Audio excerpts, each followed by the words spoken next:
All right. Hello, everyone. Nice to see all of you.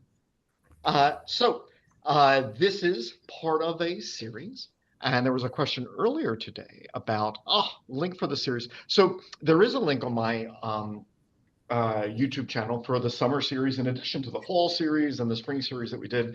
If anyone would like it, if they have trouble finding it, then by all means, feel free to email Dorothy or me. My name is Walter Jan at sunyorange.edu. If anything here looks, cool, or like the playlist, etc., as I do a synopsis, my YouTube channel is Dr. Jan 41. So if you type DRJAHN 41 space YouTube, you go and there's stuff here. And if you have any trouble finding me, I'm Walter Jan at sunyorange.edu. You can always email me. So we had such a, or I did. I hope you did. Just a wonderful time in the fall and the spring with the series. So we decided to do it in the summer. And the first part we thought would be fun to do international, or not Orange County specific stuff. So we looked at life in the Galapagos, biodiversity of Florida and the Caribbean, wildlife of Latin America. And today we're doing mostly Southwest, but I'll throw in a little Washington State as well. And then next week, this half of the series concludes with a musical evening. The hope is that there will be 10 musical instruments in here, and there will be songs that you know in a spoof form song, songs here, all about wildlife, et cetera. So that is a goal, and that will sum up then half of the summer series. And then the second half is going to be on anatomy. Because I mean, I teach a lot of stuff and I love sharing this. And, as I teach, my often very young students about like ECGs and blood tests, et cetera, a lot of them are going into nursing, et cetera. But it occurs to me that, I mean, all of us, I mean, we never know when all of a sudden we're in a doctor's office, and whether it be for us or for a loved one, there's a blood test and there's an ECG, and all of a sudden, well, what does this mean? And I just thought, well, these are lectures I give all the time. Why not, share them if anyone's interested in, essentially how the human body works. And so we already did the biology of gender as kind of like a prequel. And then starting July 28th. So there's going to be a little bit of a break. I'm going to Canada for the National Audubon meeting there. Hopefully make some videos on that. But there'll be blood and blood tests, the human heart, the ECG, the brain and behavior, and then the last one, as many systems as we can squeeze in. So we're coming to the end of the biodiversity outside Orange County, and we'll be getting into these later. All right. So with that, I'd like to then start with going west, and I think kind of Billy Joel. He did a song about Billy the Kid, and it wasn't entirely accurate. And as he tried to explain why, he said, like, I was growing up in New York City. To me, New Jersey was the West, and so. This is basically West, mostly the Southwest, but I grew up in Philadelphia. So yeah, West is, and anything past Penn State. As I go through this, I kind of thought maybe break it into three parts, with the idea is that, obviously each, there could be a million things said about, the Southwest, its biodiversity, its fossils, et cetera. But just to kind of sample, so many of the interesting things where, maybe this is inspiration to you do more research on your own, travel on your own. There's going to be a lot of images from national parks up here, so you'll get to see things that you might see, et cetera. First thing is, and this is going to come up all throughout, so this is maybe a tiny bit rushed at the beginning, but this will keep on coming. How old is North America, right? Geologically speaking, the next question you have to ask is, which part, all right? Because, I mean, this continent certainly seems solid to me, and as you drive out west, there's mountains, et cetera, and it's hard to imagine they weren't always there. All right. So North America for the longest time was just made of the yellow and orange regions. All right. It's one of the oldest blocks of rock left on Earth. There are some really ancient things. Parts of Australia are ancient. Big chunk of Africa is just ancient. And so this has existed going back 3 billion years. All right, so ancient, ancient. But if you look here, well, this is younger. This is younger. This is younger. So here we are in billions of years. All right, but then some of these other things are much younger still that we'll be talking about that. So that's just going to kind of underlie the conversation. North America and the west of North America was built over time. So there's a lot of volcanoes in the west. Every now and then you're driving out west and you're all of a sudden, here's a lava field. What the like? When was there a volcanic eruption in the middle of New Mexico or Arizona, et cetera? Turns out there was a lot of that because the continent was built over long periods of time, which is why maybe starting off with the Grand Canyon is nice to see because you can see it. All right, like here it is in one place. Because unfortunately, a lot of this is we're at the Grand Canyon, so I'll be talking about these parts of Earth's history, and then you say about what about the dinosaurs? And like, right, well now we got to leave the Grand Canyon. Now we got to go to Utah and Colorado to Dinosaur National Park because that's where you see that layer. So there are parts of Earth's crusted area that just haven't stayed the same forever. And so it's not as if like you can go to one place in Orange County and say, oh, here's a house which dates back to the colonial era. Oh, and right on top of that, here's a house from the Civil War. And right on top of that, here's the house from the 1930s. It would be nice if you could just like at every spot say, oh, let's go down. But there are places like in Orange County, oh, this is really good for like colonial, if you wanted to investigate what colonial era was like. Here's like Civil War era. And the same thing here. We'll go parts of the West are really good from this moment in time, but the rocks above them have washed away or whatever. But then there's another place of the West where it's really good for another place. So if you're standing on the edge of the Grand Canyon, the oldest rocks at the bottom near the Colorado River, these are about 1.8 billion years old. All right. And in general, what is happening to the West is we have where North America ended, and then we have ocean. But the continents are moving. And as continents move, this oceanic crust hits the mainland and goes under it. All right. So not only does that push it up, but as the oceanic crust gets pushed down, it's going to the mantle where it's super hot. And now you take all this rock and you heat it up, and it turns out, well, there's different kinds of rock. Some are lighter than others. All right. So the light ones are actually going to like start going up, and that like pushes up mountains while the deep stuff goes underneath. So that's if we want to get into geology, like things like granites, et cetera, would be lighter in color, and that's. Or I'm sorry. Let me just mute. Forgive me. Hey Dash, how you doing? Hi, good. Forgive me, your microphone's making just a little noise. That's if you could mute, that would be awesome. Thank you. It wasn't for me, personally. So anyway, so this is all pre-Cambrian. All right, could you please put the link into the chat? Sure.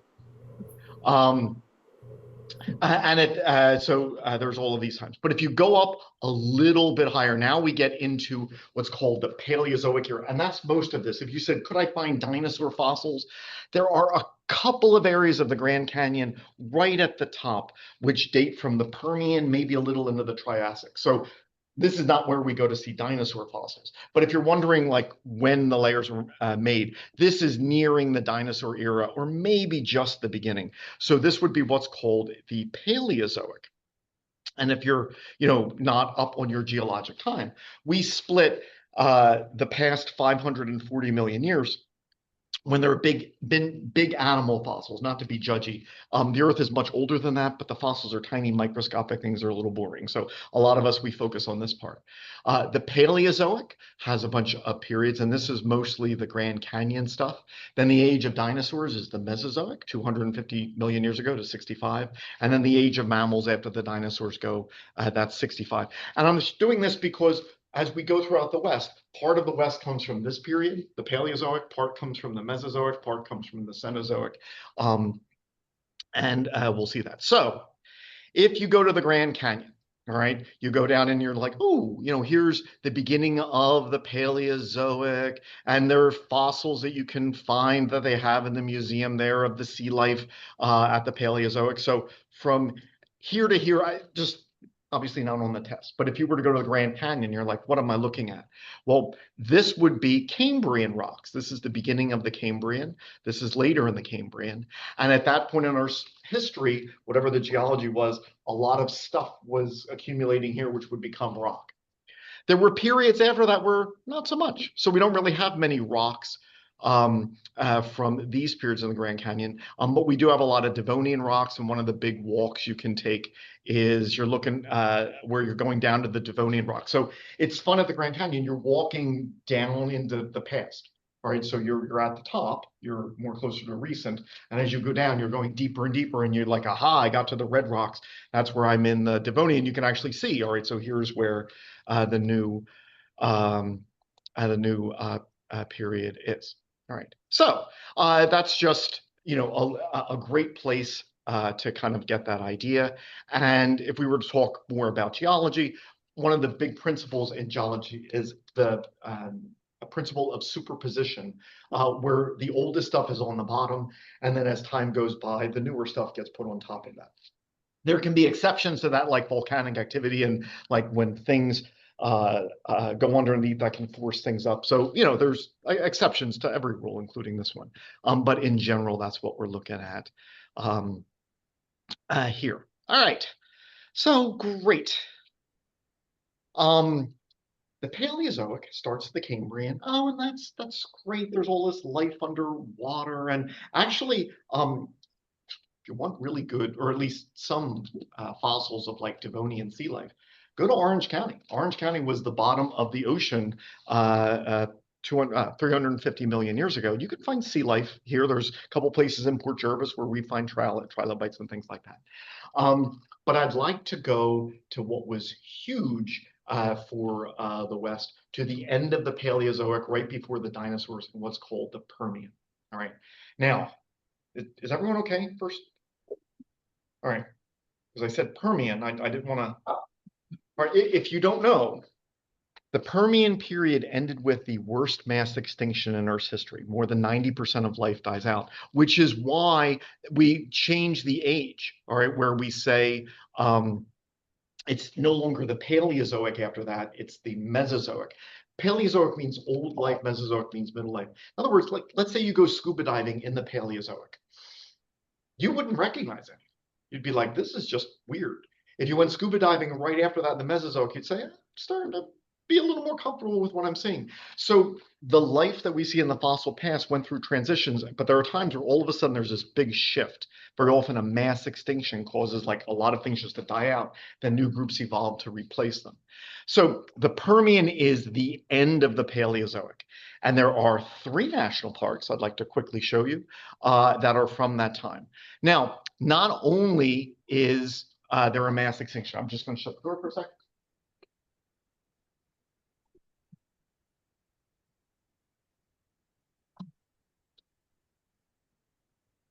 And I apologize if I get a little upset about this. During this time, Africa hit us.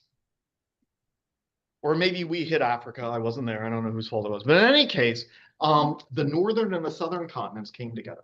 All right. Orange County was the bottom of the ocean. But as then these continents collide, that pushes us up. So when we're looking at the Adirondacks, the Appalachians, the Catskills, that all results from here we have continents. So when you look at the Appalachian chain, the oldest is up in Canada. That's where Africa collides first. The middle part is in our area, and then the youngest part of the Appalachians are down here. And so this is right before the Permian. And not only is this having a lot of things going on at that point, there's the worst mass extinction in the Earth's history that occurs here. So there's a whole bunch going on. So can we see this? Well, the answer is yes, in exciting ways. So there's a national park in Texas called Guadalupe Mountains National Park that was formed in the Permian. The next couple are a little more dramatic. Yeah, so that we'll get to this one next. That's after Guadalupe, White Sands. All right. And so these are rocks from the Permian. And if you found fossils, they would be fossils of marine life as the continents were starting to fuse together. All right. And this area got uplifted. All right. So there's one national park, and you can take trails. It's kind of desolate and really hot. This one's really neat because here you are. All right. And you see 275 square miles of sand. Like if this was Jersey, all right, you'd say like, oh, okay, it's the ocean. But we're not in Jersey. We're in New Mexico. And if you're saying, what went on here? This is gypsum, all right? Because what happens is if you have essentially the bottom of the ocean from one continent meet another continent and push it up, you got a lot of salt and it all just dries up. All right. And so what we just have is just there are a number of rocks, which are called halites, which are formed from salt as oceans dry up. So that's a neat thing because we can find it in like New York too, like where once again, Orange County was the bottom of the ocean for a while, and then it wasn't. All right. So the water as it goes leaves deposits. You can tell where things like this happen. And if you go to white sands, I'm sorry, I'm talking about gypsum. So here's gypsum, that's the rock. Or so here's gypsum, the rock, it's a halite. But if you go to White Sands National Park, it doesn't look that different from the Jersey Shore, but you just see like sand everywhere, but you're just in the middle of New Mexico because this was an ancient sea. All right. So this part of the world was underwater. All right. But then the continents were coming together, and now it was, Texas was going to be dry land from this point on. And here you just see, the salty formations from that. Now, in addition to oceans, what we associate with oceans is coral reefs. Last time we were talking about coral reefs. Coral reefs are made of calcium carbonate, all right, which is a number of things. It makes rocks called limestone. If you squish it more, it makes marble. But does anyone know anything else special about limestone? It dissolves. All right. If you apply acidic water, the limestone goes away. So if you have rock and some of it is old coral reef, you can get to the point where then acid in water just leaches away the calcium carbonate, which formed up the limestone. And now you have caves. So that's a common way to get a cave is there was once a coral reef that formed all of this rock. But then water with its acid dissolves. So there are these three national parks really close to each other. White Sands, Guadalupe Mountains, and Carlsbad Caverns, all formed in the Permian. And once again, this was underwater. Texas was underwater. These are remains of coral reefs. But once it was elevated, water came in and dissolved it. So you have this huge cave system, which is kind of left over from that. And I talk about like fossils and all of these things, but just, just beautiful, beautiful. I'll play this for another couple seconds. But, in different parts of the Southwest, there's all of these different things. So if you want to talk about Permian, this place between Texas and New Mexico, three national parks, there you're all about the Permian. All right, but let's say, oh, and also, I missed it, and they won't let you film it anyway. But there's all these bats and these swifts, and like on good nights, they just say like there's like a gazillion bats that come out of the cave. You're not allowed to film it because they're afraid that your flashes will throw off the bats and their echolocation. So, all right. So there's that. But if we were to then go the period after that, so we were in the Permian, which was the end of the Paleozoic. If we were to now go into the age of dinosaurs, now we are in the Mesozoic era and the Triassic period. It turns out we got places to talk about here. Now, this will pop up every now and then. I don't want to go into each of these, etc. But there's a word that if you're in geology, you'll get to know. It's called orogeny. Orogeny refers to a mountain building event. All right. The Southwest is high. It's not at sea level. And there are hills over here, there are mountains over there, et cetera. And it turns out all these different ones. So you see all these colors, all right, that just refers to the mountains of the Western United States. They didn't all form at once. There are some that predate the Rockies. There are some that come after the Rockies. And so, as we look at like the Cascade Mountains, over here, et cetera, all of these are different events. Okay.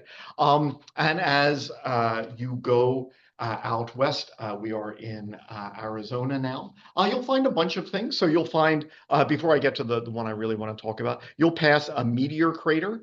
All right. This is more recent than the one that did in the dinosaurs. The meteorite was about 150 feet wide as opposed to the one that did in the dinosaurs, which is about 5 miles here. All right. But you can see that. You can go to the Grand Canyon. All right. Or you could go a little bit further and go to Petrified Forest National Park. All right, so here we are, Petrified Forest National Park, and this will be Triassic, the beginning of the age of dinosaurs.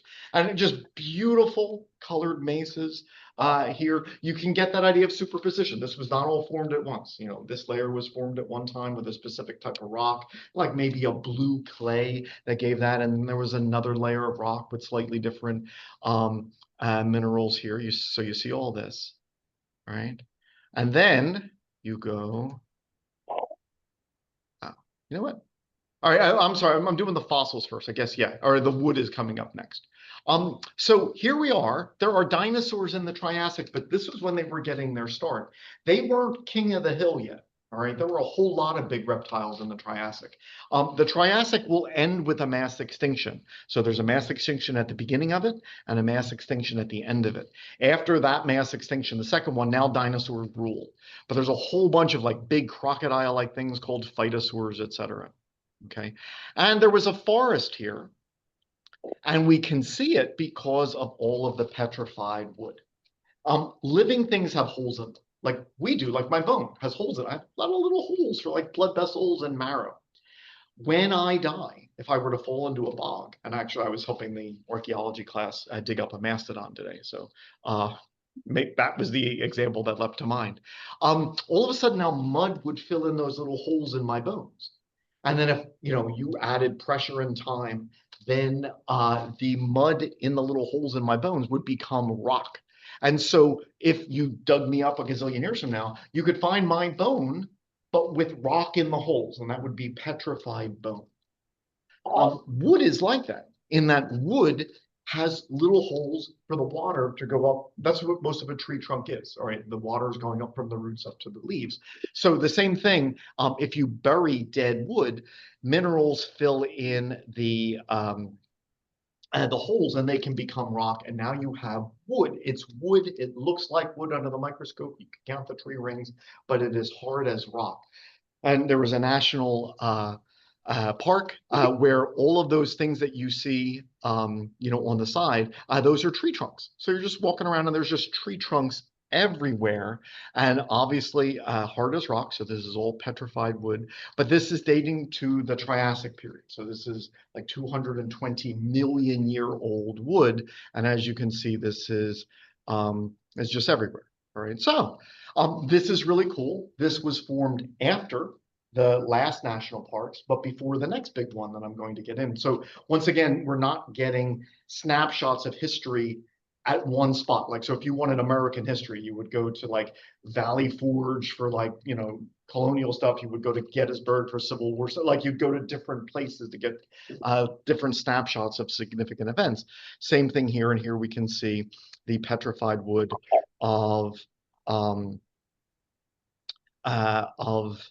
Petrified National Park. Well, the West keeps rising. All right, let me kind of show you, because we're going to get to the dinosaurs in a second. So when we go west, there's a lot of mountains there. All right, and they're not all the same age, because what happened was we just had this plate, this Pacific plate that was hitting the Americas. And when it hit the Americas, it went under.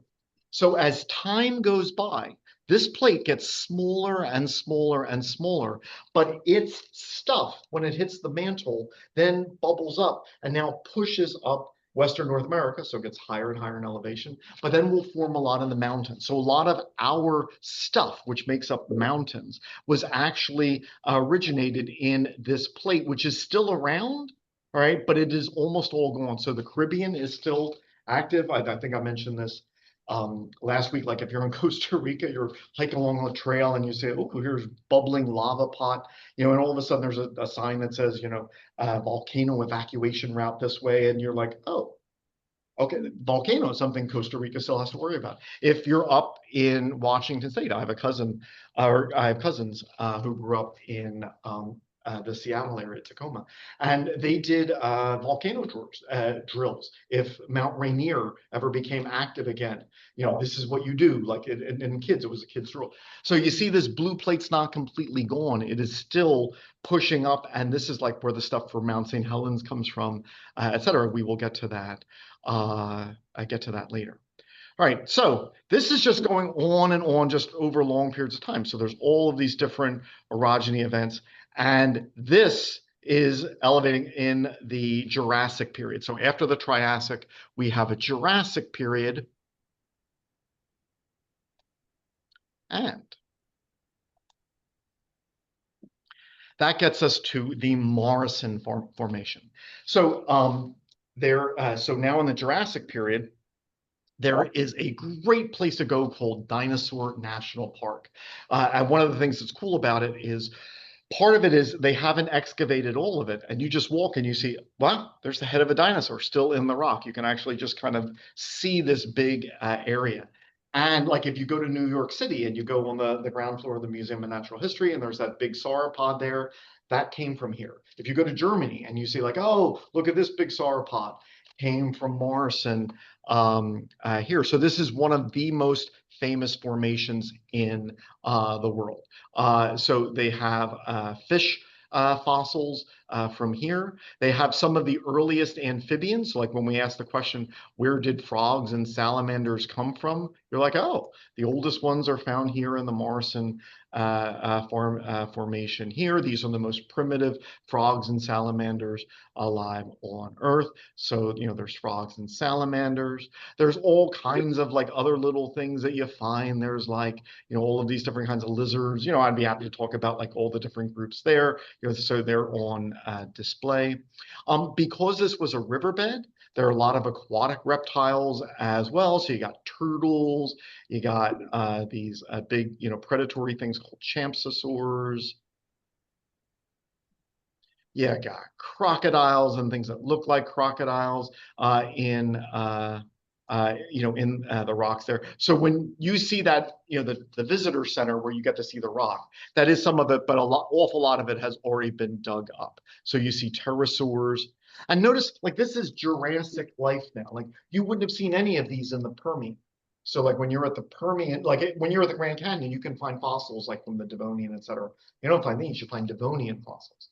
When you're at like Guadalupe, you find Permian fossils. When you're at Petrified, you find Triassic fossils. So trying to piece together the history of life is now like if you were to go to Valley Forge, let's learn about that, and we learned about Revolutionary War stuff. Now let's go to Gettysburg and we learn here, and you piece it all together, and then you can build a continuous history. But you can't do that from any one spot. Right. We even have some early mammals, but they're tiny little like nocturnal things. You want to get to the dinosaurs.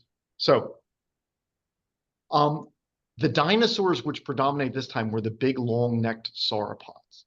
Right. And so as you look in the walls, that's some of the big ones that you see. Camarasaurs were the most common ones. And like there's like a skull of one which you'll see still sticking in the wall. So yeah, so here's a Camarasaurus there. And so, if you go to this, it's in both Colorado and Utah, but the visitor center is in Utah. All right, so that's, where you would be. If you would walk by, you're like, oh, there it is, still in the rock. All right. And once again, or you could go to New York City, because this is what greets you when you go in from the ground floor opposite Central Park. And this was dug up from Morrison. If you look over here, what am I looking at? Oh, I'm looking at Stegosaurus. All right. Once again, this would be a Jurassic dinosaur. So T-Rex comes later. All right. So T-Rex isn't going to be in the Jurassic. So there's dinosaurs in the Jurassic. So here's an ancestor of like duck-billed dinosaurs that you would see. There were meat eaters, but not T-Rex. You would see what was called Allosaurus would be the main one here. All right. So fascinating, and once again, just because it's one of the world's best dinosaur strata. So here's what we're looking at on the surface. I had it a second ago. All right, so this is what you're looking at on the surface. You can like study relative proportions, like which dinosaurs were most common. I was just fascinating. So like it's that good that you can do more ecological studies there. All right, so absolutely wonderful there. All right, so that was the Jurassic, but we got things to do, places to go. All right, so let's keep on going. Let's go to the Cretaceous. What happened at the end of the age of dinosaurs?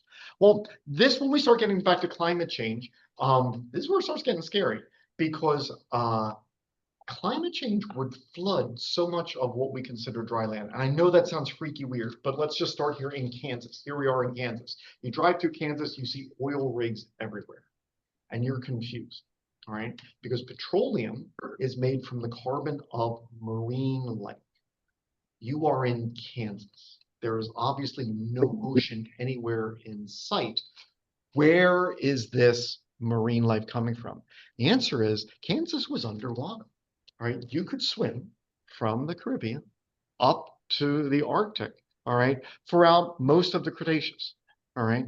And things did. I mean, there are huge turtles. There's all of these fish. There are aquatic reptiles, which were like 70 feet long. All right.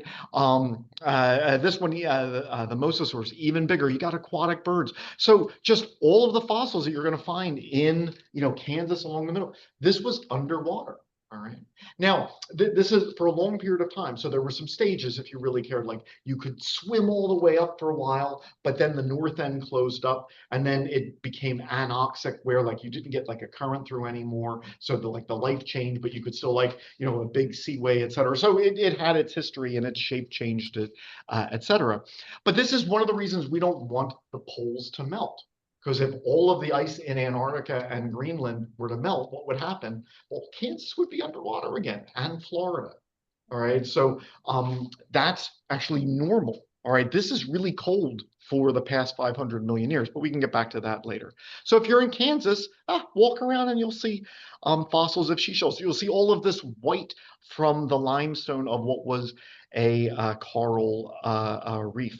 All right, I talk into more about that later. Well, we want to get to more modern things, so let's wrap up. The Cretaceous ends. All right, well, all right. So I don't want to be critical, but like India, like what were you thinking? All right, because like for the longest time, it was one of the southern continents. Like India was attached to Madagascar for the longest time. But then it broke away, and look how fast it's going. Like it goes about as fast as continents ever have. And it now has the second largest volcanic eruptions known in history. The first largest were in Siberia during the end Permian extinction, the worst in history. The end Cretaceous extinction, second worst in history, coinciding with the second worst volcanic eruptions in India. So today, India, it's part of Asia. There's the Himalayan mountains. Not yet, there's not. All right, it's a floating island and it's moving rather fast. So it's got all this volcanic activity. So for like 500,000 years, we've just got volcanic just gunk and acid going into the air, making life sick. And at that same moment, something else happens. So maybe if it was one or the other, but not both, we'd still have dinosaurs other than the birds. All right. So if it was just India and the Deccan Traps, or if it was just a rock falling out of the sky and hitting Mexico and Guatemala. But the fact that these two things happen together, all right, seems to be just what really did in life at the point. So coming from the southwest, there was a rock about 5 miles wide. You saw the big crater from the one that was 150 feet wide. All right, 5 miles wide, either a comet or a meteorite hits the point where Guatemala meets Mexico. And this will end not only the dinosaurs, but a lot of Mesozoic life. And the southwest of the United States has like evidence of tsunamis, et cetera. Like this thing that changed world history happened in the southwest of North America. So some of the biggest effects um, happened there. Now, let me just kind of wrap up, and then we'll switch gears into what you can see, like wildlife and environmental issues. So once again, because I'm from Philly, Great Lakes are west, so I'll get west, but we're just going to throw some things out. Did dinosaurs ever swim in the Great Lakes? No, obviously, because now we're in the Cenozoic as glaciers are melting. All right. So, like all of these have different time periods. So if you look at the Great Lakes, no dinosaur ever saw those. These are new. All right. This happened after uh, the um, the glaciations. And when we talk about ice ages, there was a bunch. Like there was the Illinoisan glaciation where it got like super cold, but then there was an interglacial between the ice ages where it actually got a lot warmer than it is now. And then we get into the Wisconsinian glaciation where it's really cold. So if you look at sea level, all right, so this is like 10,000 years ago, 150,000 years ago, much more recent than dinosaurs. Dinosaurs die out 65 million years ago. It gets cold and sea level goes down because all of this water is trapped in ice. And then it gets hotter than now, so sea level goes up. And so and if you remember from our previous week, I said, where are coral reefs? Well, if sea level's going up and down and up and down, where the corals are up and down. So that's why Florida, being dry land, is covered with white remains of coral because that was underwater for a while. So if you're following along. And so what happens throughout this again and again and again is as the ice sheets advance, they take water from the ocean. So now all of this is dry land. You have these huge ice sheets and you have what was the bottom of the ocean is now dry land. All right. And then the reverse happens here. All right. So unfortunately, I can't tell you a lot about these because each glacier tends to erase the evidence of the past. So like if you imagine glaciers just being these enormous bulldozers as they go in front of them. And when I say enormous, there was about a third of a mile of ice from here up, stretching from here to the North Pole. All right. As it advanced, it just pushed everything in front of it. So it's hard to piece this together because each glacier kind of like wipes away the effects of all of the other ones. If you go to Wurtsboro, New York, you can actually see some terminal moraines where that's where the glaciers ended. Like they were pushing, pushing, pushing, pushing, and then they got here and they stopped. And you can find like big piles of round rocks. That's where the glaciers stopped. So that's kind of exciting. We're right around there. As That's a lot of ice to go from like Orange County to the North Pole with a third of a mile. So what happened when it melted? All right, well, when it melted, obviously then it forms this huge lake called Lake Agassiz, all right, which lasts for a gazillion, much bigger than all of the Great Lakes combined, that has differing outlets to the sea. Lake Agassiz is now gone, but there are the Great Lakes, which are remnants of those. But if you're out at Great Lakes area, they'll be like, oh, here's like the Ice Age trail, and you get to see all the rocks formed at that point, et cetera. So that's really cool. Now, all that water important because we're going to talk about the aquifer that's under like Kansas and everywhere else in the future. All right. I think before we get more into modern times, just a couple last videos. Some of the volcanic activity here, you'll see like here I am, you're just driving along, all right, in the west, and all of a sudden there's a lava field. Because once again, this was going on just for millions and millions of years. That ocean plate just kept pushing up and pushing up and pushing up. So there would be volcanoes every now or this. So this is much younger, formed in the Cenozoic. But as you're driving out west, you'll see a lot of these things, and it's still going on, right? Because right, the West is still rising. If you've ever heard that term ring of fire, the part of Earth that can have volcanic activity, we're on one side of it. So things like Mount St. Helen, Costa Rica, we're part of this. And if you were to go out to the West, if you were to go to Washington State, these are younger mountains than the Rockies.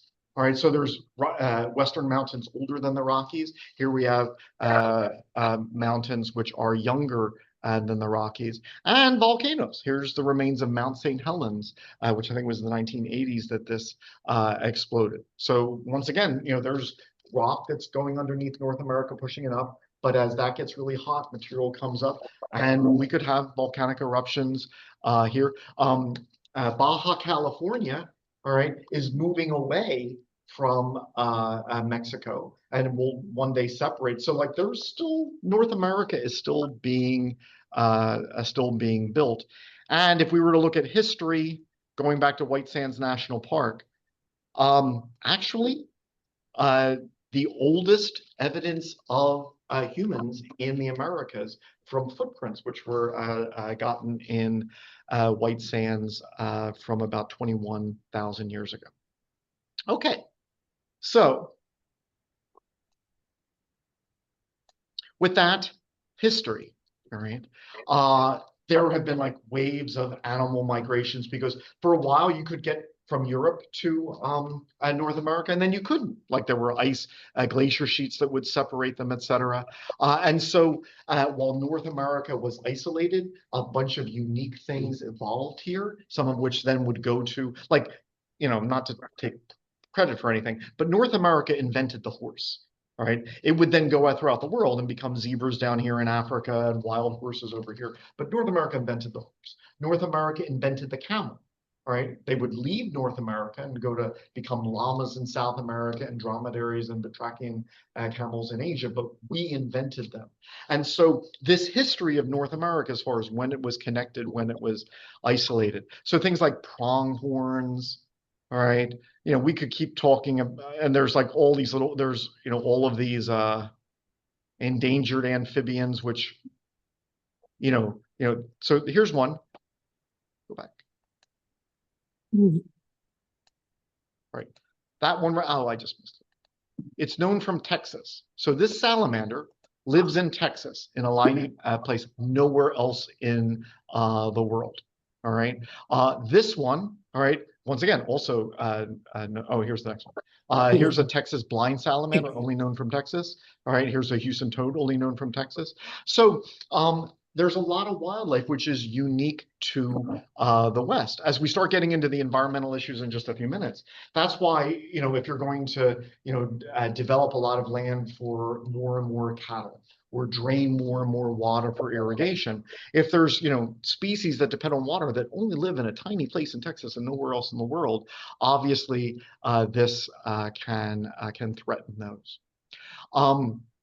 There are bison in Europe, but bison became some of the main herbivores throughout North America. There was actually, there would have been bison here. There was an eastern subspecies called bison, which was wiped out after the East Coast was colonized. All right, but there were a number of species of bison out here. I have, like some of the sizes here, but some of them were over 8 feet tall at the shoulder.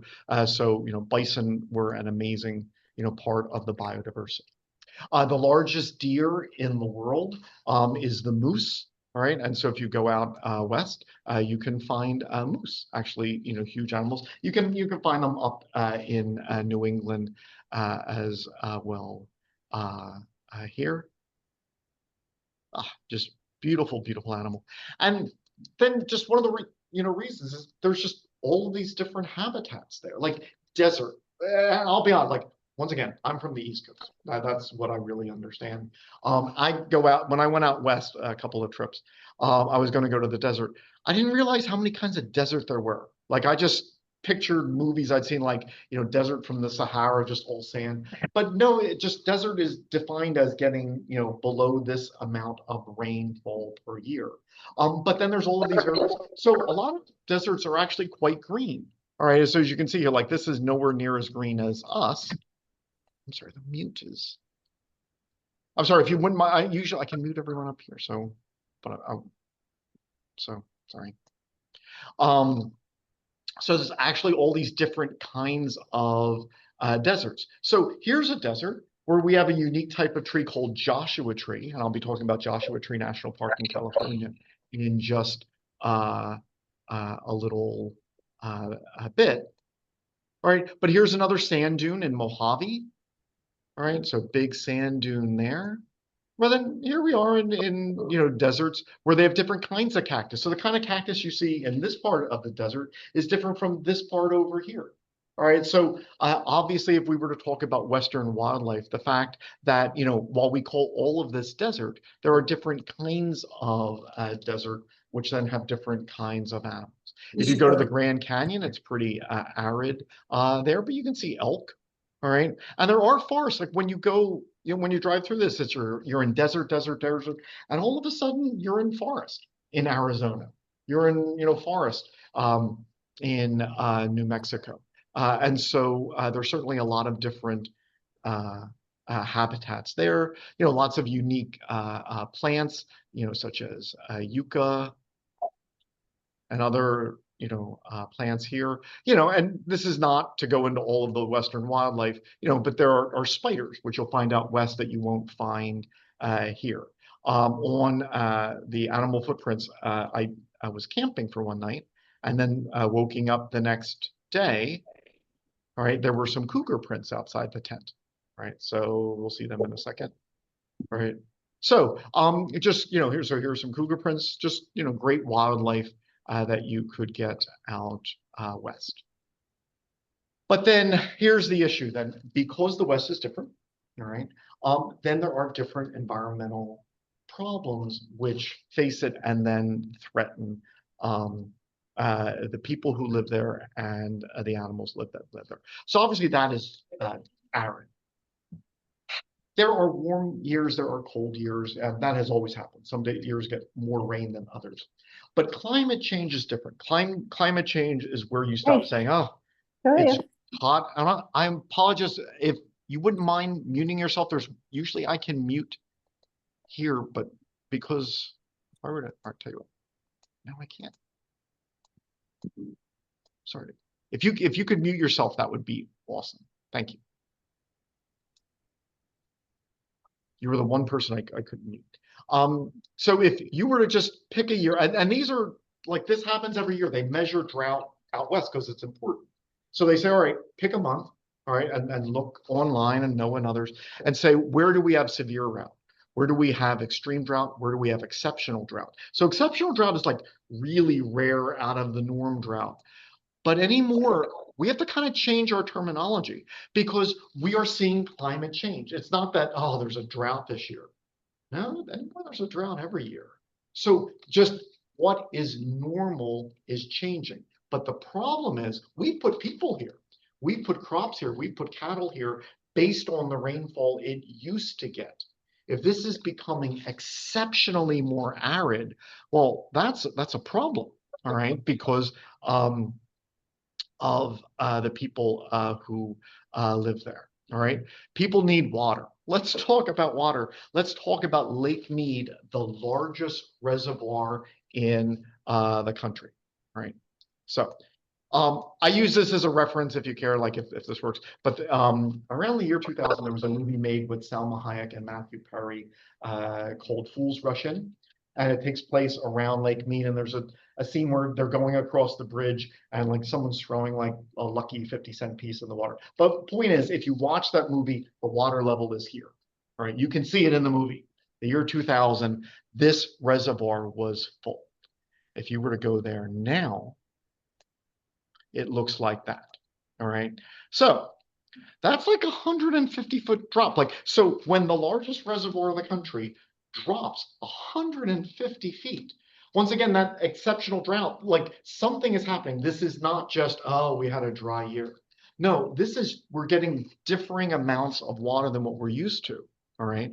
If it were to drop the same amount Water stops going over the Hoover Dam, which means we stop getting electricity from it. And Las Vegas needs to find another place to get 90% of its water. All right. So if it has gone down this far since the year 2000, or just shooting ahead, this is a problem in the very, very near future. And it's a gradual change. Like you can just watch, like month after month in the year 2020, the water level just keeps going down. 2021, it keeps going down. 2022, when I visited, it just keeps going down.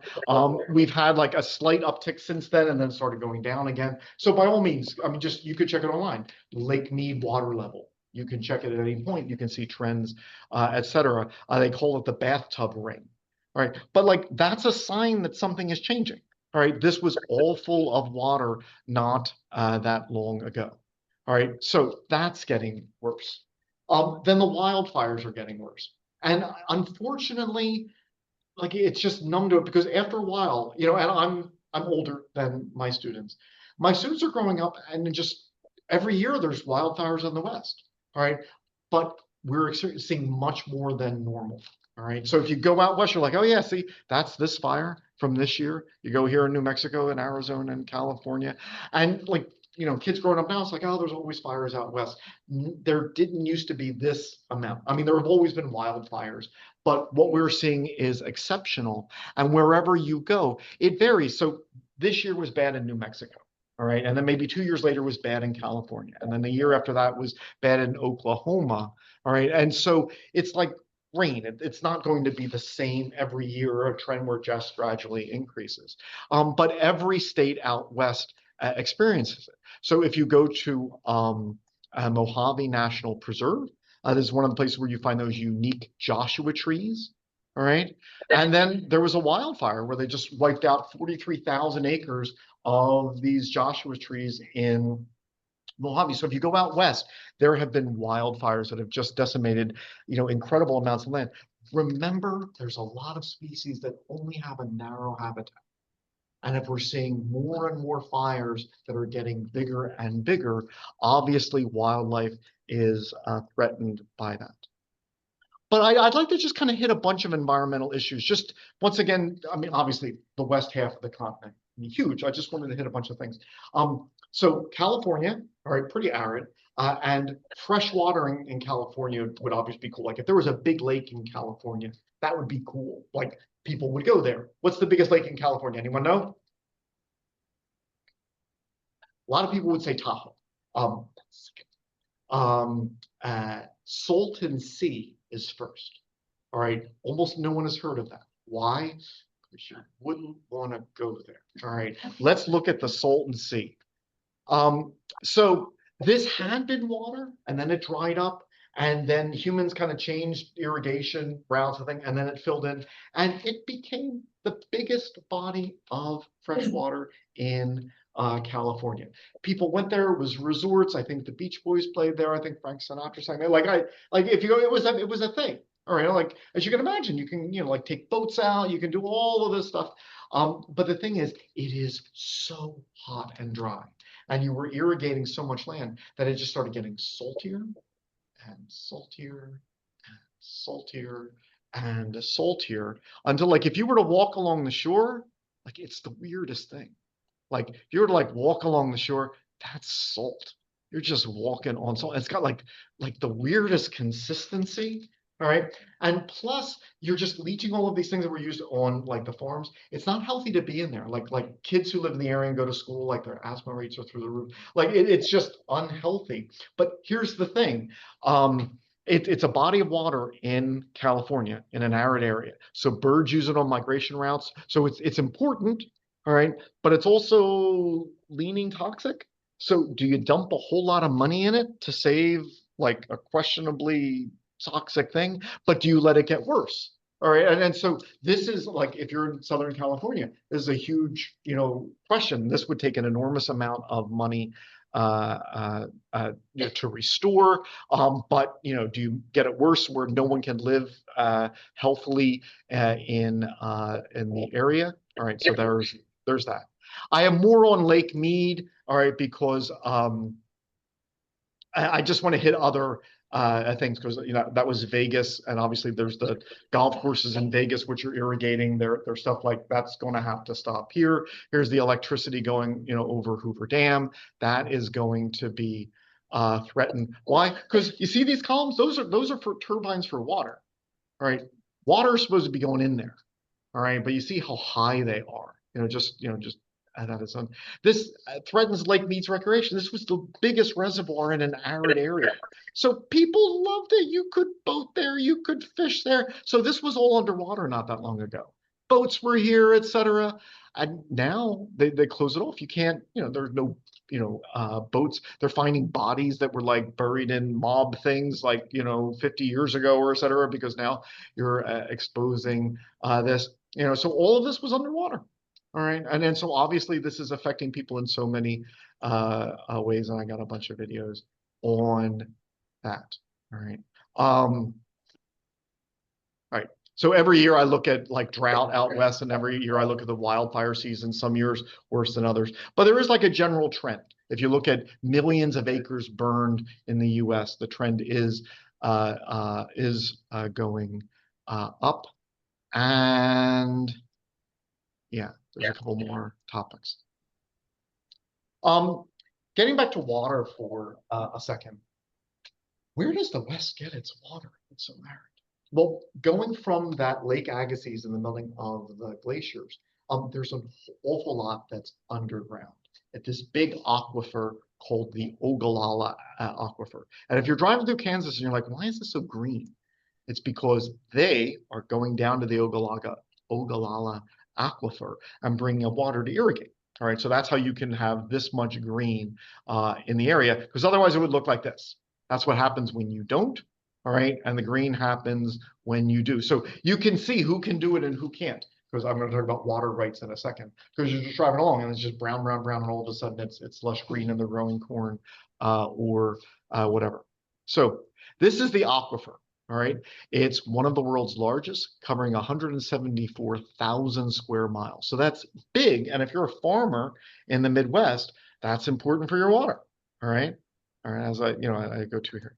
But the problem is, as you might imagine, as we try to, not only feed our country and then ship grains all over the world, we are draining it faster than it replenishes itself. Since much of it came from glacier water, it replenishes very slowly.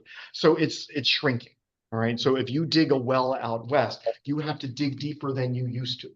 In some areas, you could dig down and get water, and now you can't do that anymore. So obviously, this is a threat to agriculture, and farmers out west are, very concerned.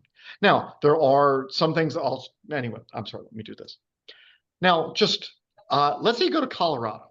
All right, and I'll talk about the Colorado River in a second. But something that you don't understand is it's like, here's a river. All right, so you're in Colorado. Why can't like everyone can get water out of this? No, you can't. And this is just going to sound weird, and I don't have time to go through it in all there. But water rights, there are very, very old laws about who gets water. And in the modern world, you can't change those. All right. So like if you buy a house in like, oh, I'm going to buy a house here. My neighbor has a house. How much water you have access to and how much water your neighbor has access to, decided by laws 100 years old, and you can't change them. So you are now limited in your water rights. So neighbor number one has no water rights. They're right next to a river, but they can't use that for farming or for ranching or for nothing. All right. Neighbor two, senior water rights. They can use a large quantity of water. So they can have horses, they can have all of these things. Neighbor three has junior water rights. They can use a modest quantity of water. Now, let's say neighbor three realizes we're in a drought. We need to conserve water. I'm not going to use all of my water. All right, I'm going to conserve. Like why be wasteful? Let's conserve this. Neighbor number two can say, all right, I'll start using yours and I'll take you to court. You're not using all your water, so I get this. And now I can sell it to the company downstream. So like I now have your water, but I'm not even going to take it out, but I'm going to sell it to someone downstream who's going to use it like there for, like their industry or fracking or this, etc. So if you're out west, like, all of these legal issues with water rights, like just You want water, you just turn on your tap, but that is not how it is out west. Like if you say, oh, I want to plant this tree in my Arizona front yard, people come up and they fine you and say, you can't put a maple tree here. It uses too much water. Here's the list of things that you are allowed to plant in your yard because just it's too arid. We can't plant, things that need that much water here. Now there are ways around this. So this is there's a genetically modified strain of corn called drylands corn that can grow with less water. All right, so that's one of the ways that you could say like, oh, let's just here in Kansas plant all of this drylands corn here. Another just issue on water is the Colorado River is beautiful. Oh, absolutely beautiful, this river. Problem is everybody wants it. And a century ago, rules were made. All right, well, this state, you get this much, because it goes through all of these states. Who gets the water? All right, well, there are rules. I think I have it in here. Somewhere I have like California gets this much and this state gets this much, et cetera. All right, so here are the laws. All right, so each state, this is how much water you get. But the problem is that was like the most optimistic amount for how much the Colorado River would have. It doesn't have that much in a typical year, and now with all of the droughts, it has less. So now, all right, there's just not enough water. All of these states are like, oh, we usually take this much water out of the Colorado to irrigate, but they have to now cut back. For a couple of years ago, for the first time, they mandatory had to cut back the amount of water they take out of the Colorado because there's just not enough water anymore. So now you have all sorts of fights. Who deserves the water? Is it the farmers? Is it the people in the cities downstream? Is it the golf course that brings in all of this tourist money? As you can imagine, everyone feels that they are so important that they deserve the water, and it's the other people who should do without. So what we're observing is desertification. All over the world, arid areas are spreading. All right, so if you go to Africa, if you go to the middle of South America and the Chaco out here, just as we get more and more west, like just this spreads. And over 1 billion people live in areas which are called arid or semi-arid. All right, so like the amount of water we get here, like the amount of rainfall, that's more than the majority of people on Earth. Most people live with far less water than we do. Like certain places like Mexico, extremely dry. Central Australia, extremely dry. And so that's an issue for people. But once again, the wildlife which lives here is not only experiencing drought, but now the more and more people are taking more and more of the wild. And it affects things in ways you wouldn't imagine. So wildfires, bad. Why are there wildfires? Well, it's hotter. That's a factor. It's drier. That's a factor. All right.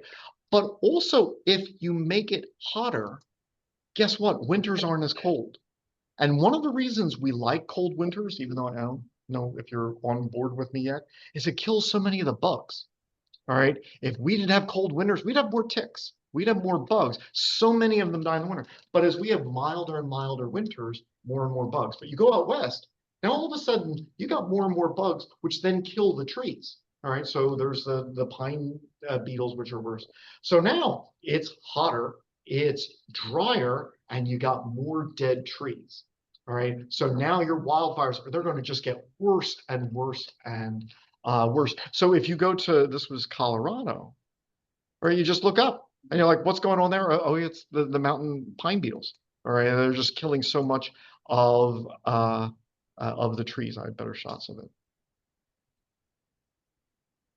Oh, they were here a second ago. I swear. There we go. So once again, just beetles are getting out of control.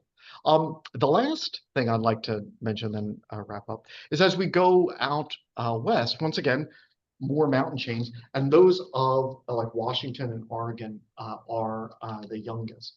And there we have glaciers atop of them, including Mount Rainier, which is the highest peak in the Cascade Mountains, and it has more than 25 glaciers. Covering 36 square miles. So if you're looking for the biggest glaciers in the continental US, it is in Mount Rainier. All right, so Glacier National Park is wonderful, but Mount Rainier has more. And so then as we're looking at climate change, like Iceland, like Greenland, like Antarctica, like glaciers all over the world, this is melting, all right? Because this ice is like 13,000 years old. All right, so that's when most of it formed. Now, sure, every year a little bit of it melts. Every year winter adds a little bit more. But the reason it's there is from the last ice age, from 13,000 years, we still have leftovers of that ice. But it is now melting faster than it gets replaced. So here you're just seeing, oh, here are all these crystal blue lakes. Here's the white river, so called because it's carrying all this volcanic ash. Once again, these areas are volcanic mountain chains, all right? And so that ash then gives this the color. Emmons Glacier once covered this whole basin, all right? But if you go there today, all right, it's here and it just keeps getting smaller. And you're watching it melt. All right, so there's all of the river running off. Now, some of this is seasonal, is natural, but it is melting faster than it used to. And everywhere around the world, you can do this. All right, where was the glacier? Where did it end this year? Where did it end 10 years ago? Where did it end 20 years ago? And you can see glaciers all over the world are receding. And so that's another aspect of being out west that we can see. Okay. So obviously the Western US, history is fascinating. Wildlife is fascinating. The environmental issues that they're facing are unique, and each of these could deserve its own talk. But I just thought they would just kind of be interesting to treat all together. So that's what I've tried to do. Just look at the history of it, because it took so long to form. And as you go to the different national parks, you're just like, oh, this was made in the Permian, this was made in the Triassic, this was made in the Jurassic. But then you go to Oregon and you're like, oh, this is Cenozoic. And Mount St. Helens was 1980s. All right, so the history of this place geologically, spans hundreds of millions of years. The wildlife is unique to this part of the continent.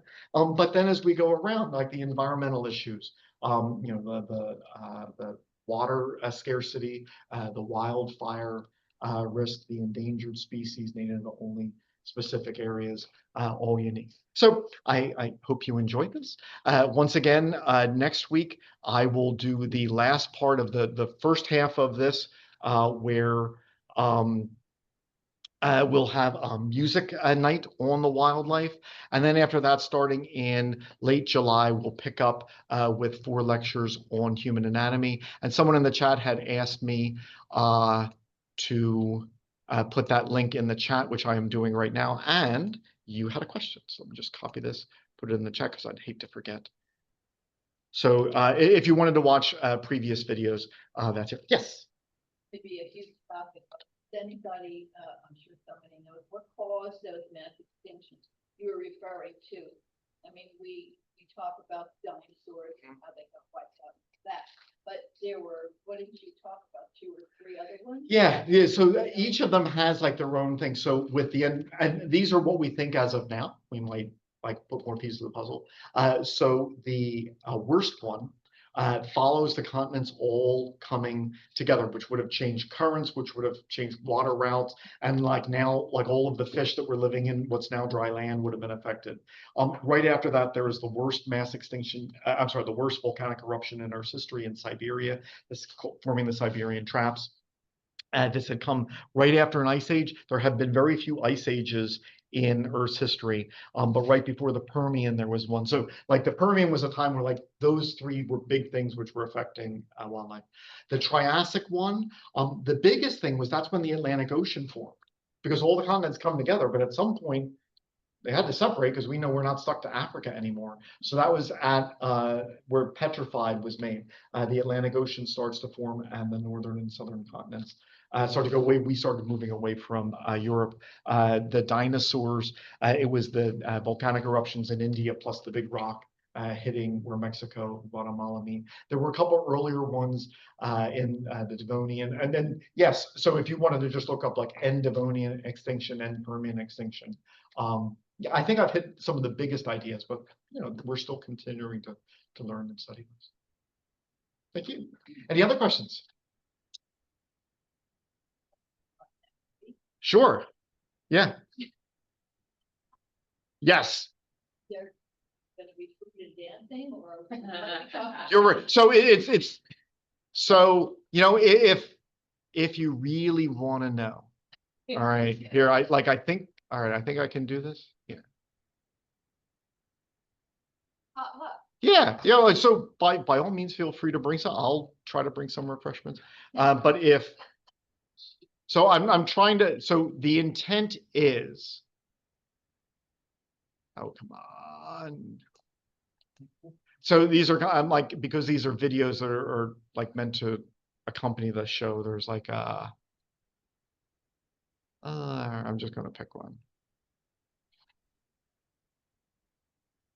All right, we'll just pick one. So what's going to happen is,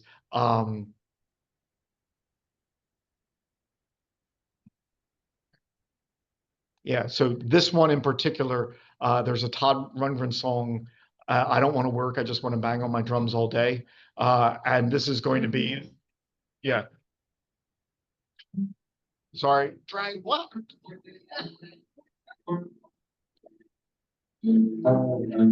All right, so okay.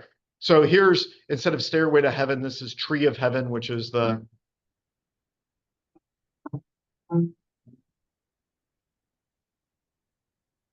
All